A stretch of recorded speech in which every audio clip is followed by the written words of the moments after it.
Hello, everyone. Welcome back to the channel. Tonight's story takes us to one of the most fiercely contested pieces of territory in modern warfare, Crimea. But this is not a story of tanks rolling across borders or massive infantry assaults. This is a story unfolding high above our heads in the invisible battlespace of the sky. What we are witnessing right now is nothing less than the battle for Crimea's skies. A relentless contest between Ukrainian unmanned aerial vehicle assaults and Russia's layered air defense network. Crimea has become the epicenter of a new kind of war, a war where drones replace fighter jets, algorithms rival generals, and airspace dominance can be won or lost without a single pilot stepping into a cockpit. To understand why Crimea's skies matter so much, and why both sides are pouring enormous resources into this aerial duel, we need to take a step back and look at the strategic, military, psychological, and political dimensions of this conflict. Crimea is not just another occupied region. It is the linchpin of Russia's southern military posture. From Crimea, Russia controls access to the Black Sea, projects power into southern Ukraine, and maintains supply routes that feed its forces on multiple fronts. Losing effective control of Crimean airspace would not just be a tactical setback for Moscow, it would be a strategic shock with consequences rippling far beyond the peninsula. For Ukraine, Crimea represents both a symbol and a target. Symbolically, it is a reminder of territory taken in 2014 and never forgotten. Militarily, it is a hub of Russian logistics, command centers, radar installations, airbases, fuel depots, and naval facilities. Striking Crimea is not about spectacle. It is about systematically weakening Russia's ability to wage war. This is where UAV unmanned aerial vehicles enter the picture. Over the past 2 years, drones have transformed warfare, but nowhere has that transformation been more visible than over Crimea. Ukrainian forces have increasingly relied on UAV to penetrate Russian defenses, gather intelligence, conduct precision strikes, and force Moscow into a constant defensive posture. These drones vary widely in size, range, cost, and mission. Some are small and cheap, designed to overwhelm defenses through sheer numbers. Others are long, range, carefully guided systems meant to hit high targets deep inside Russian controlled territory. What makes Crimea especially important is that it is one of the most heavily defended regions in the world. Russia has spent years building a dense air defense umbrella over the peninsula. This includes long-range systems designed to detect and intercept aircraft and missiles, range systems to cover gaps, and range defenses to protect critical installations. On paper, Crimea should be a fortress in the sky, and yet Ukrainian drones keep getting through. This tells us something crucial. Modern air defense, no matter how advanced, is not invincible. UAV exploit weaknesses that traditional air defenses were not originally designed to counter. Drones can fly low, hug terrain, change course mid-flight, and approach targets from unexpected directions. Some are designed to have a minimal radar signature, while others intentionally trigger defenses to reveal their locations. In Crimea's skies, we are seeing a cat and mouse game unlike anything before. Ukrainian planners study Russian radar coverage, response times, and interceptor patterns. They then design drone missions that probe, stress, and ultimately degrade those systems. Every interception teaches Ukraine something new. Every successful strike forces Russia to adapt. From the Russian perspective, defending Crimea has become a daily, exhausting challenge. Air defense crews must remain on constant alert, scanning the sky for threats that could appear at any moment. False alarms are frequent. Drones can be launched in waves at different altitudes from multiple directions. Some may be decoys. Others may be the real strike package. The pressure on operators is immense because a single mistake can result in a high-value asset being destroyed. This psychological dimension cannot be underestimated. When airspace is constantly contested, there is no sense of safety even far behind the front lines. Bases once considered secure now require hardened shelters. Fuel depots must be dispersed. Command centers must relocate or operate underground.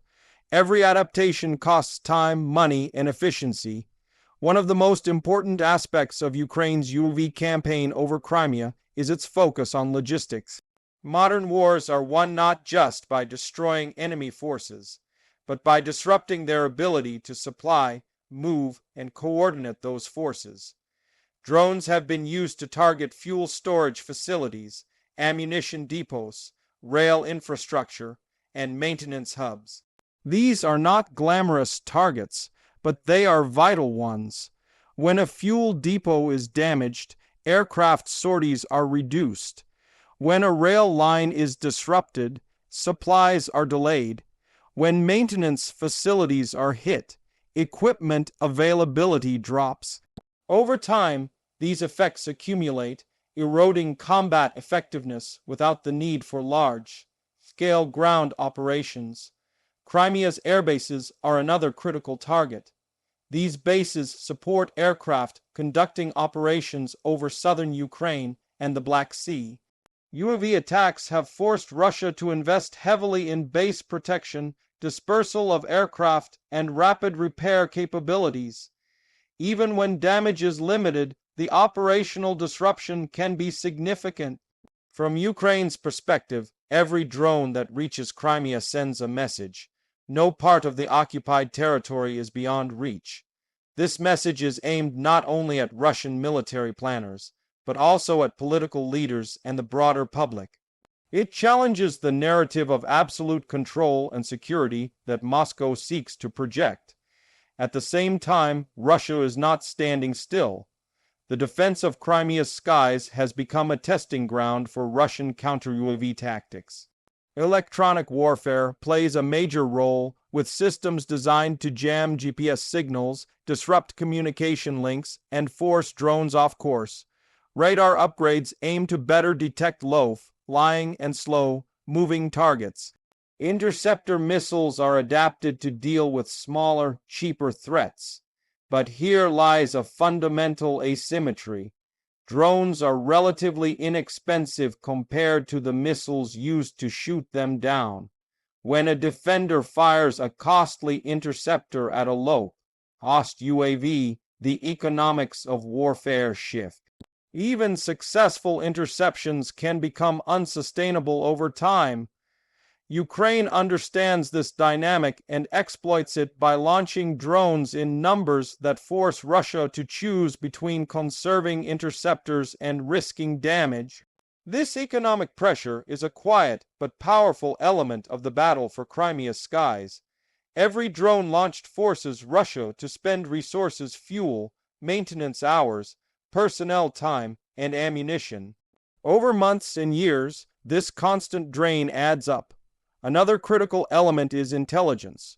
UAV are not just weapons, they are eyes in the sky.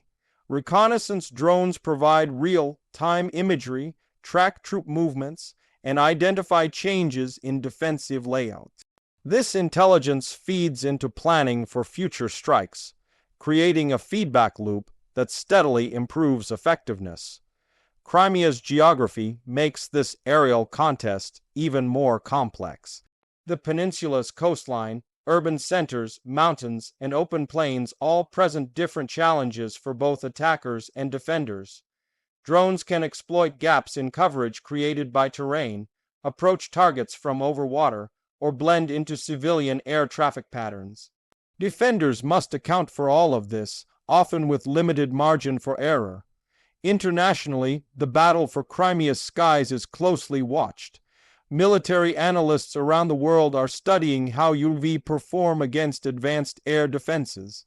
Lessons learned here will shape doctrines, procurement decisions, and training programs for years to come.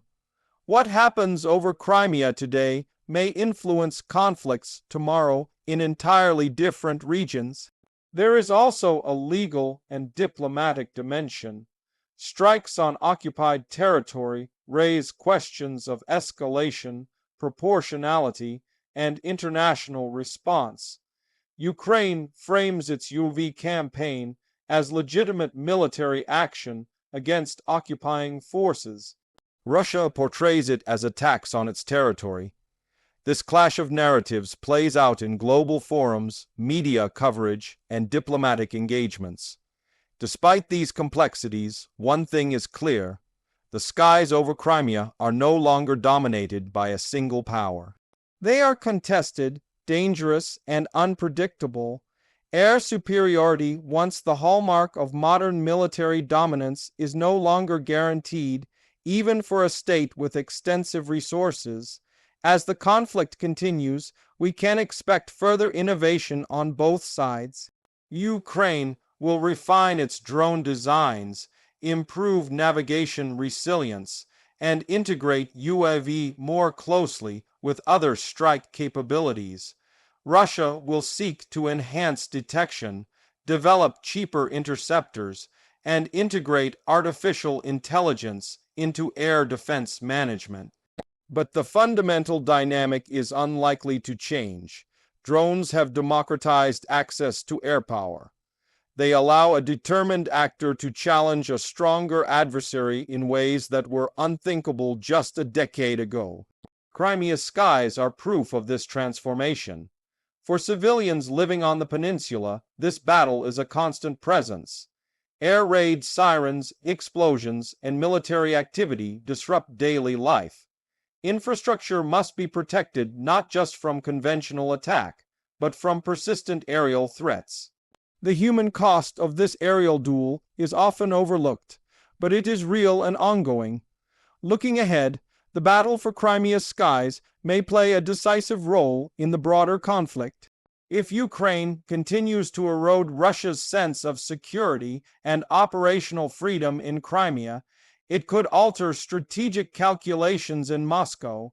Conversely, if Russia manages to significantly blunt UAV effectiveness, it may regain confidence in its defensive posture. Either way, what we are witnessing is history in the making. The struggle over Crimea's airspace is rewriting the rules of warfare. It is showing that control of the sky is no longer the exclusive domain of fighter jets and bombers. Instead, it belongs to those who can adapt fastest, innovate relentlessly, and exploit the smallest weaknesses in their opponent's defenses. So as we watch the night sky over Crimea light up with interceptions and impacts, remember this: these are not isolated incidents. They are chapters in a larger story about the future of war, the limits of military power, and the enduring importance of strategy in an age of technology. The battle for Crimea's skies is far from over, and as long as it continues, the outcome will shape not only the fate of a peninsula, but the trajectory of modern conflict itself. If you found this analysis insightful, don't forget to like, share, and subscribe for more deep dives into the stories shaping our world. Stay informed, stay curious, and I'll see you in the next video.